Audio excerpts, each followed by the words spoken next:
اللي سابقينك مش سابقينك بجد. عارفين المثال بتاع احمد ومحمد؟ احمد جري 5 كيلو في 30 دقيقة، ومحمد جري 5 كيلو في 45 دقيقة. احمد عنده 25 سنة، محمد عنده 45. احمد صحته كويسة، محمد عنده مشاكل في القلب والشرايين، مش عارف. ومع المقارنات الكتير بتلاقي انه لحظة كده محمد اللي جري 5 كيلو في 45 دقيقة ده اجمد من محمد اللي جري 5 كيلو في 30 دقيقة، عشان عنده معوقات كتيرة جدا في صحته وفي سنه وفي لياقته، بس يعتبر هو الاشطر.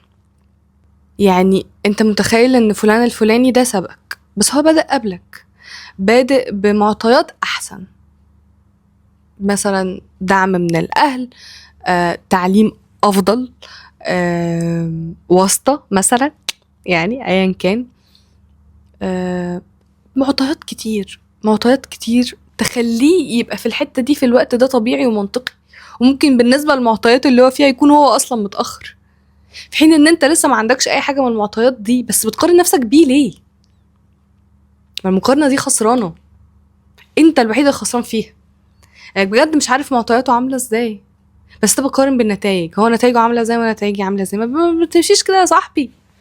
ولا ايه بتقولي؟ ما بتتحسبش كده يا صاحبي، ما بتتحسبش كده خالص خالص خالص خالص. يعني انت بتشوف انا معطياتي ايه، انا عندي ايه واقدر اعمل بايه، مالكش دعوه باي حد تاني بقى، ما اللي يسبق يسبق.